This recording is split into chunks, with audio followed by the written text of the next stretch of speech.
Queridos irmãos e irmãs, bom dia. Rezemos juntos a hora da Ave Maria. Em nome do Pai, do Filho e do Espírito Santo. Amém. O anjo do Senhor anunciou a Maria e ela concebeu do Espírito Santo. Ave Maria, cheia de graça, o Senhor é convosco. Bendita sois vós entre as mulheres, e bendito é o fruto do vosso ventre, Jesus. Santa Maria, Mãe de Deus, rogai por nós, pecadores, agora e na hora de nossa morte. Amém. Eis aqui a escrava do Senhor, faça-se em mim segundo a vossa palavra. Ave Maria, cheia de graça, o Senhor é convosco. Bendita sois vós entre as mulheres, bendito é o fruto do vosso ventre, Jesus. Santa Maria, Mãe de Deus, rogai por nós, pecadores, agora e na hora de nossa morte. Amém. E o Verbo de Deus se fez carne e habitou entre nós. Ave Maria, cheia de graça, o Senhor é convosco. Bendita sois vós entre as mulheres, e bendito é o fruto do vosso ventre, Jesus. Santa Maria, Mãe de Deus, rogai por nós, pecadores, agora e na hora de nossa morte. Amém. Rogai por nós, ó Santa Mãe de Deus, para que sejamos dignos das promessas de Cristo. Oremos. Infundi, Senhor, em nossas almas a vossa graça, nós o suplicamos, para que nós que conhecemos pelo anúncio do anjo a encarnação de Jesus Cristo, vosso Filho e nosso Senhor, cheguemos por sua paixão e morte de cruz, a glória da ressurreição da carne, pelo mesmo Cristo nosso Senhor. Amém. Em nome do Pai, do Filho e do Espírito Santo. Amém. Queridos irmãos e irmãs, chegamos agora ao terceiro artigo do Credo, que diz assim: o qual foi concebido do Espírito Santo, nasceu de Maria Virgem. Das explicações dadas no artigo anterior, podem os fiéis deduzir como é grande e singular o benefício que Deus fez ao gênero humano por nos livrar da escravidão do mais cruel dos tiranos, por nos restituir assim a liberdade. Mas, colocando a atenção no plano e nos meios que Deus quis empregar para nossa libertação, nada podemos conceber de mais grande nem de mais luminoso do que a bondade e a magnificência de Deus para conosco. O primeiro ponto deste terceiro artigo, o qual foi concebido do Espírito Santo. É, pois, na explanação do terceiro artigo que o pároco irá mostrando a grandeza deste mistério. A Sagrada Escritura nos propõe frequentes vezes como fator fundamental de nossa salvação. Ensinará como seu sentido se resume em crermos e confessarmos que o mesmo Jesus Cristo, nosso único Senhor e Filho de Deus, assumindo carne humana no seio da Virgem Maria pela nossa salvação, não foi concebido por meio de varão, como os outros homens, mas por obra do Espírito Santo. Acima de todas as leis da natureza, de sorte que a mesma pessoa permaneceu Deus, qual era desde toda a eternidade, e tornou-se então homem, o que antes nunca tinha sido. O que prova claramente ser este o sentido destas palavras é a profissão de fé do Sagrado Concílio de Constantinopla, o qual desceu dos céus por amor de nós, homens, e por causa de nossa salvação, e encarnou de Maria Virgem por obra do Espírito Santo, e se fez homem. Assim também o explicou São João Evangelista, que do peito do próprio Senhor e Salvador havia haurido o conhecimento deste profundo mistério. Depois de ter explicado a natureza do Verbo divino, com as palavras: no princípio era o Verbo, e o Verbo estava com Deus, e o Verbo era Deus, conclui por fim: e o Verbo se fez carne e habitou entre nós. O Verbo, que é uma pessoa da natureza divina, assumiu de tal forma a natureza humana que uma e a mesma pessoa é o suporte das naturezas divina e humana. Daí resultou que, nessa admirável união, se conservaram as operações e propriedades de uma e outra natureza. E na frase do célebre pontífice São Leão Magno, nem a glória da natureza superior destruiu a inferior, nem a elevação da natureza inferior diminuiu a dignidade da superior. Sendo essencial explicar bem as noções, o pároco ensinará as seguintes particularidades. Quando dizemos que o Filho de Deus foi concebido por obra do Espírito Santo, não afirmamos que esta pessoa da Santíssima Trindade consumou sozinha o mistério da encarnação. Ainda que só o Filho assumiu a natureza humana, nem por isso deixaram de ser autoras deste mistério todas as três pessoas da Santíssima Trindade: o Pai, o Filho e o Espírito Santo. Em geral, devemos ter como norma de fé cristã: tudo o que Deus opera fora de si nas coisas criadas é obra comum das três pessoas. Uma não opera mais do que as outras, nenhuma sem as outras. A única coisa que não pode ser comum a todas as pessoas é o modo de proceder a uma da outra. Com efeito, só o Filho é gerado pelo Pai, o Espírito Santo procede do Pai e do Filho. Tudo, porém, o que operam para fora é obra comum das três pessoas, sem diferença alguma. E esta espécie de operação pertence à encarnação do Filho de Deus.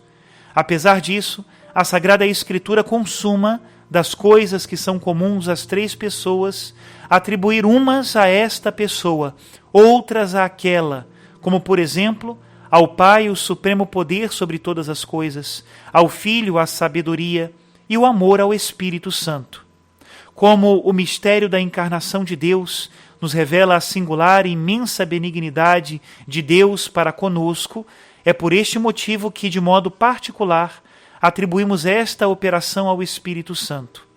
Verifica-se nesse mistério que alguns elementos superam a ordem da natureza e que outros lhe são conformes.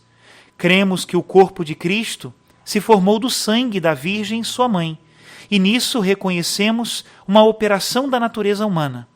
É lei natural que todo o corpo humano se forme do sangue materno.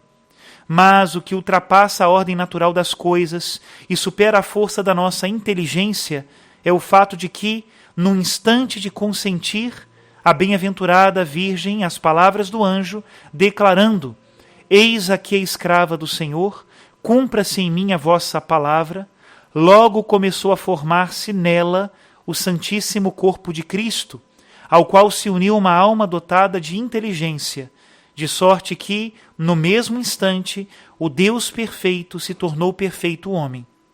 Ninguém pode duvidar que esta foi uma nova e admirável obra do Espírito Santo, pois, segundo a ordem da natureza, a alma humana não pode informar nenhum corpo, senão em certo lapso de tempo. Acresce ainda outro fato digno de maior admiração. Tanto que a alma se uniu ao corpo, a própria divindade se uniu também ao corpo e à alma. Por conseguinte, logo que o corpo foi formado e simultaneamente animado, a divindade ficou ligada tanto ao corpo como à alma. Daí se segue que, no mesmo instante, Deus perfeito veio ser perfeito homem, e que a Santíssima Virgem pode, verdadeira e propriamente, ser chamada Mãe de Deus, porque no mesmo instante concebia a Deus e ao homem. É o que também lhe foi significado quando o anjo lhe dissera: Eis que conceberá no teu seio e dará à luz um filho, a quem porás o nome de Jesus. Este será grande e chamar-lhe-ão Filho do Altíssimo. E por este fato se realizou a profecia de Isaías: Eis que uma virgem conceberá e dará à luz um filho. Assim também reconheceu Isabel a conceição do Filho de Deus, quando toda cheia do Espírito Santo prorrompeu nas palavras: donde me vem esta graça de chegar a mim a mãe do meu Senhor. Mas, como acabamos de dizer, o corpo de Cristo se formou do puríssimo sangue da Virgem, toda imaculada, sem nenhuma interferência de varão, mas unicamente pela virtude do Espírito Santo. Assim também a sua alma recebeu, desde o primeiro instante da conceição, a mais rica abundância do Espírito Santo e toda a plenitude dos seus dons e carismas, segundo o testemunho de São João. Deus não lhe dá o Espírito por medida como aos outros homens, aos quais reveste de graça e santidade, mas infundiu-lhe na alma todas as graças com tanta profusão que de sua plenitude todos nós recebemos. No entanto, Cristo não pode ser chamado Filho adotivo de Deus, ainda que teve aquele Espírito pelo qual os homens justificados conseguem a adoção de filhos de Deus. Sendo ele filho de Deus por natureza, deve crer-se que de modo algum lhe cabe a graça da adoção, nem o título de filho adotivo. São estas as explicações que, em nosso sentir, devíamos dar a propósito do admirável mistério da encarnação. Para tirar delas frutos salutares, devem os fiéis, antes de tudo, recordar e muitas vezes meditar de coração os pontos seguintes. É Deus aquele que assumiu a carne humana, fez-se homem por uma via que nossa razão não alcança, que nossa linguagem não pode, muito menos, exprimir. Fez-se homem, enfim, porque queria que nós, homens, renascêssemos como filhos de Deus. Após atenta consideração destas verdades, os fiéis devem crer e adorar, com espírito crente e humilde, todos os mistérios contidos no presente artigo, mas não se ponham a inquiri-los e esquadrinhá-los por mera curiosidade. Tal pretensão nunca deixa de ter os seus perigos. Até aqui a citação do Catecismo Romano. Que pela verdade da encarnação do Verbo desça sobre nossas almas a bênção de Deus Todo-Poderoso, Pai, Filho e Espírito Santo. Amém.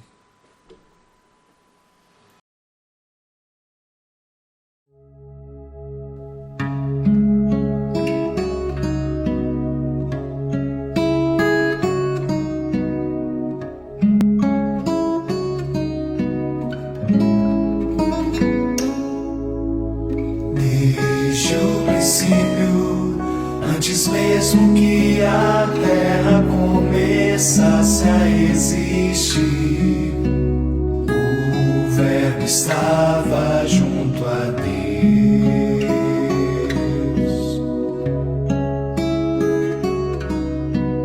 Veio ao mundo e pra não abandonar-nos nesta viagem nos deixou todo a si mesmo como pão. Verbum caro factum est, verbum panis factum est, verbum caro factum est, verbum panis factum est.